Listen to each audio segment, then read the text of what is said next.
Hey guys, welcome back to the CTE Companion. Today we will be predicting and breaking down all the fights from the early prelims all the way to the main event of UFC 325. Before we get started, just because my retention is so ass and most people don't watch more than 2 minutes at this point, could you please give this a like and subscribe? It means a lot. It goes a long way, and let's get right into it.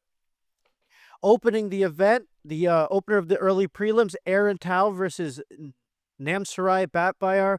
I'm going with Batbayar by submission. He's a minus 136 favorite. All these early prelim fights seem to be very close. I watched all their road to UFC fights, and I'm going with Batbayar. He's got a good chin. He's got a good body kick. He's got big power. He's a better grappler than Aaron Tao. Aaron Tao is a marauder. They're both marauders. This has a chance to be fight of the night. You know that meme, the flyweight scrapping it out on the early prelims? This is going to be one of them ones. Aaron Tao's got good pressure. He uses a lot of feints. He swings very wildly, however. He can be countered. He's very strong and he's not very defensively sound. So I could see Batbayar either dropping him and submitting him or taking him down and submitting him. They both hit hard. This is going to be a scrap. I'm looking forward to this one. Next up, we got Sulin Rongbo versus Lawrence Louis. I'm going with Sulin Rongbo by TKO. He is a minus 180 favorite. I got all these lines on Sunday. I've been working on this for quite a while. I watched all their fights. I watched all of them fight. I haven't watched all of their fights, sorry. But I'm going with Lawrence Louis. I'm going with Sulin Rongbo. Lawrence Louis is from CKB, City Kickboxing. He's got good defense. He uses a high guard. That is going to be in his favor because Sulin Rongbo, he throws a lot of uppercuts. That seemed to be his big weapon. Lawrence Louis kind of has the Brandon Moreno guard where it's high and it's also out in front of him where he kind of puts his fingertips on his foreheads. Lawrence Louis, he's willing to shoot. His knockout in the last fight, he kind of dipped. He shot a couple outside, had on the outside singles, high crotches, and then he ducked and he came right back up with a cross. Sulin Rongbo, I did see him have some big sprawls, so that might not play in his favor if Lawrence Louis shoots a little bit. Rongbo, as they were calling him on the road to UFC, might overreact and get hit with the cross. However, I'm not too worried about that. He's got big power. He's got really good combos. He's got a lot of power. He feints a lot. He's got really good movement, and he's a great counter striker. Lawrence Louis in his last fight, he didn't do very much. He wasn't busy in the first. I could see him giving away the first round and then having to try and come back, and that could get him knocked out by a counter from Rongbo. Next up, we got Kichiro Nakamura versus Sebastian Sele. I'm gonna go with Nakamura by decision. He's a very, very small favorite, minus 106 to a minus 120 from Sebastian Sele. Nakamura, he seemed to be taller than listed in his last fight. They had him at 5'8". He seemed to be about 5'10". He's a southpaw. He's long. He's got good kicks. No diddy. Good defense, good power. He's got good movement. He can strike moving on the back foot and moving forward. He got taken down, but he didn't accept bottom position. He got up right away, and he the second time he got back to the fence, he used that to get up. He doesn't use a lot of jabs. He chases the KO a little bit, so he's there to be countered, but he also has good knees and very good cardio. He was there in the third round, even though he was fighting quite a bit. Sebastian Sele, he's 5'6". He's kind of small. Nakamura's got the height advantage, both on paper and I think even more in reality. He's got the karate style. He's from Volkanovski's gym. I'm forgetting the name right now. He's got Joe Lopes in his corner. In his last fight, he just kind of bombed a right hand and nuked the guy. I think it was a right hand. He's got good movement. He's got the karate style, but I still think that Nakamura is going to be able to win this fight. Next up, we got Dom Marfan versus Kim Sang-wook or Sang-wook Kim. I've seen it both ways. I'm just going to call him Kim. I got Fan winning by decision. Both these guys are taller for the division for lightweight, 5'11" and 6 foot. Not respectively. Kim is 6 foot. Fan is 5'11". Both primary grapplers. Kim seems to be better at jiu-jitsu, but Dom Marfan seemed to be the better wrestler of the two. Obviously, I haven't seen them fight, but just from their last fights, I saw Fan making a few mistakes on the ground that Kim did not seem to be making. So if he does make those mistakes, Kim can capitalize. However, I was not impressed by Kim's striking at all. Fan is going to have an advantage on the feet. So using his, what I perceive as his wrestling advantage and his striking advantage, I think he's going to get this done by decision. I think he'll be able to keep it standing and piece him up on the feet. Next up, we got Khan Offley versus Yiza. These guys are actually from the UFC, so that is the end of the road to UFC, guys. I just wanted to say quickly, if anyone is still here, road to UFC, it's actually very entertaining. I really liked the commentary. It was very good. The fights were very action-packed. All the fights seem to be closely matched up. I think a few of these guys are not actually UFC level, unfortunately, but it was very entertaining, and I'm looking forward to these finals. Next up, Khan Offley versus Yiza. I got Yiza by TKO. He's a minus 210 favorite. Khan Offley is a plus 162 underdog. Khan Offley, he's very short. He has good grappling. He got a rear naked choke from a standing body triangle, whereas Yiza, well, they're both short. Yiza in his last fight against Weston Wilson knocked him out immediately, and against Gabriel Santos, he was very tough. He got dropped bad and survived. He's explosive. I think that these guys are really going to scrap it out. They're both good grapplers. They can fight on the feet. I just see Yiza TKOing him. He seems to hit harder and be a little bit more accurate. To open up the prelims, we have Jonathan Mikulev versus Obon Elliott. Jonathan Mikulev is a minus 146 favorite. Obon Elliott is a plus 114 rather, favorite. I got Obon Elliott by decision. I think he's the better striker watching their last couple fights. Mikulev, he fought Mo Abdo. I'm a big Mo Abdo fan. My friend fought him. He's very, very good. He's a good grappler. He's a Canadian, so I've seen a few of his fights. I think that's a very, very good win for Mikulev. Very underrated. He was able to take him down with the body lock. He showed off some slick BJJ. He finished him on the ground. It was a very, very, very impressive fight from Mikulev. Obon Elliott, on the other hand, he has very, very slick striking. I was very impressed by it. I think he showed good counter grappling as well, and I think he's going to be able to keep it standing and win this one on the feet. Next up, we have Jacob Malkoun versus Torres Finney. These guys are both smaller middleweights. Malkoun being 5'9" and Finney being 5'8". Malkoun is a minus 159 favorite. And Finney is a plus 124 underdog. I have Finney winning this one by absolute terrorist decision, kind of just smudging him. He repeatedly just picks guys up and throws them to the ground. Doesn't do very much.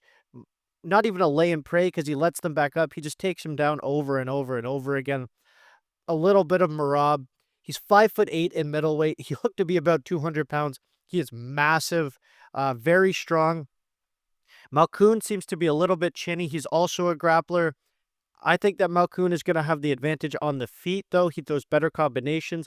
Finney, he just kind of stands around at range, closes the distance, picks you up, throws you, lets you back up, picks you up, throws you, and then if he can land some ground and pound, it's quite devastating. I think he's going to be able to do that to Malkoun. I have Finney winning by decision. Next up is Cam Rouston versus Cody Brundage. I got Cam Rouston winning by TKO. He was very impressive in his last fight. Very tall. And it's Cody Brundage. I think that Cam Rouston's going to be able to TKO Cody Brundage. Cam Rouston looked very good in his last fight. I believe he got the knockout. He looked good. Very tall, very long, uses his kicks a lot. Uses the jab. He fights tall. He's one of the people who are better at using that advantage. So I'm going to go with Cam Rouston. Next up, we got Billy Elikana versus Junior Tafa. I think that, Junior Tafa is a plus 168 underdog. Billy Elikana is a minus 220 favorite. I think that Billy Elikana is going to win this one by boring decision. His last few fights have been quite boring. That Ibo Aceland fight was very, very boring. He kept it at range, didn't do very much. Crowd was booing the whole time. And in his most recent one, I believe he dropped him. He dropped him and submitted him. Junior Tafa, second fight at light heavyweight. The first one did not go his way. think he's on a multiple fight losing streak. Not looking good for him. I think Billy Elikana is able to keep this a boring fight. Stay away from the power of Junior Tafa. He's very good at moving on the back foot, staying at range, not getting hit, and that's exactly what you need to beat Junior Tafa. Don't let him land any big shots. Don't let him close the distance. I'm going with Billy Elikana by decision. To open up the main card, we got Quillen Salkield versus Jamie Malarkey. Quillen Salkield, one of the highest up-and-coming prospects. I'm very big on him. I did a video about every fighter that I think is going to be ranked in 2026, and I had Quillen Salkield as my light heavyweight that I think is going to be ranked. He's a massive minus 770 favorite to Jamie Malarkey's 470. I have Quillen Salkield by knockout. He's riding a 3-fight win streak in the UFC, undefeated in the UFC. I believe he's 10-1 overall. 2 of his 3 wins have come by knockout, and I think that he is going to knock Jamie Malarkey out. Next up, we have Tai Tuivasa versus Talison Teixeira. I have Talison Teixeira by knockout. Tai Tuivasa, I believe he's on a 5-fight lose streak. Talison Teixeira just lost his undefeated streak to Derek Lewis. Got hit with the big shot and then got finished on the feet. Whatever you want to say about the stoppage, it is what it is. I don't think that happens this time. Tai Tuivasa is coming off a long layoff and 5 losses. Talison Teixeira, that's a lot of T's between the two of them. Talison Teixeira, I got him winning by knockout. He's longer. I don't think Tai Tuivasa is going to be able to close that distance. I think he's just kind of going to get pieced straight down the middle by a cross from Talison Teixeira. In our featured fight of the night, we have Rafael Fiziev versus Mauricio Rufy. I have Fiziev by decision. He's got insane kicking defense, and I think his main path to victory in this one is going to be his grappling. Maybe we will see a new mythical fighter, Australian Mauricio Rufy. He's been out there with Volkanovski working. Obviously, I've seen it on Instagram quite a bit. He's been out there for quite a while now. Maybe that improves his wrestling. He got smudged by Saint Denis last time in his last bout.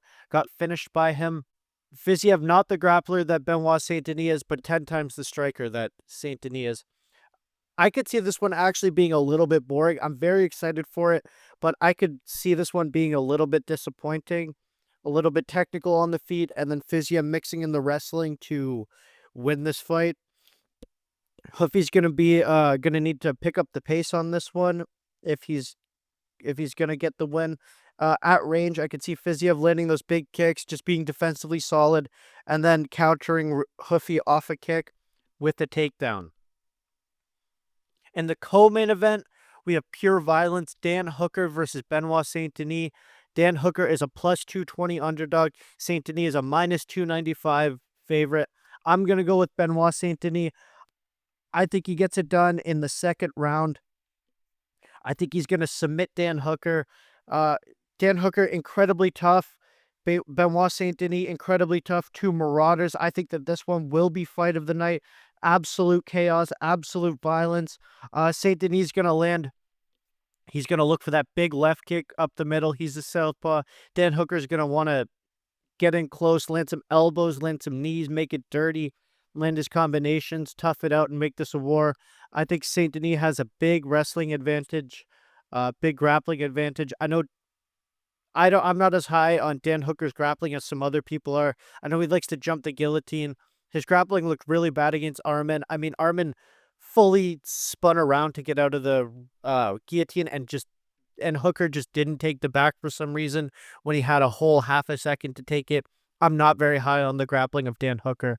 I see Benoit Saint Denis being able to get this one done on the ground. I have Benoit Saint Denis by submission. I don't think he's going to be able to finish Dan Hooker by TKO. He's very tough. Maybe if he bloodies him up with some elbows, he could get a doctor stoppage, but I see it being a submission. Next up, we have Alexander Volkanovski versus Diego Lopes. I have a full video on my channel breaking this fight down. So this one, if you've seen it, it's not going to come as any surprise. I have Volkanovski by decision. I think he's going to be able to make this fight look a lot like the last one. I don't think Diego Lopes showed anything in his last fight against Jean Silva that was an improvement that he's going to be able to use against Volkanovski. If anything, I think that fight might hurt him a little bit because he was very patient in that fight and he was capitalizing off of Jean Silva's mistakes. A lot of his takedowns were off big misses from Jean Silva, and that spinning elbow was obviously off of a big left hook that Silva missed, and he came and countered him with it. Volkanovski is not going to make those mistakes, and I think that a win being that patient might do him some harm because he needs to be more of a marauder, fight that Mexican style, come forward, hit him to the body, just be a pressure fighter, and I don't see Lopes doing that. So I have Alexander Volkanovski winning this one by decision. Thank you so much for watching. Please like and subscribe, as I said earlier, if you're still here. It means a lot. Leave a comment. And yeah, I will be doing a recap of the event on Sunday, so look out for that. Thank you very much and have a good day.